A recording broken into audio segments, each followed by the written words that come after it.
అందరికీ నమస్కారం. ప్రజాస్వామ్య వ్యవస్థలో ఉన్నాం మనం. శాసనసభ జరుగుతూ ఉన్నది. అందరం కూడా ప్రజల చేత ఎన్నుకోబడి వచ్చిన వాళ్ళం.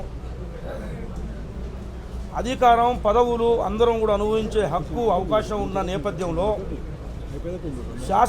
శాసనసభ స్పీకర్గా దళిత వర్గానికి చెప్పిన వారికి స్పీకర్గా వ్యవహరించే అవకాశం వచ్చింది. దాన్ని జీర్ణించుకోలేక బీఆర్ఎస్ దొరల అహంకారం దళిత జాతి మీద జరుగుతూ ఉన్నది.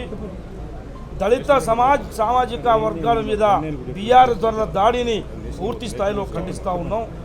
నిన్న గవర్నర్ గారి ప్రసంగం అంటే ఈ రాష్ట్ర అభివృద్ధి కోసం మాట్లాడే మాటలయ్యి ఆయన గారి మాటలు కూడా ఆయన చదువును కూడా చదివకుండా పూర్తి స్థాయిలో అడ్డం పట్టం.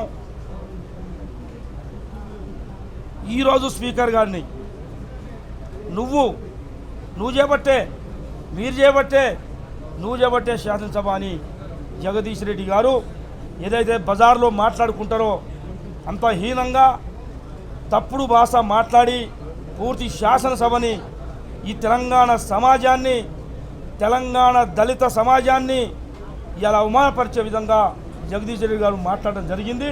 ఇది మా యొక్క దళిత జాతి మీద అవమానాన్ని గురి చేసింది.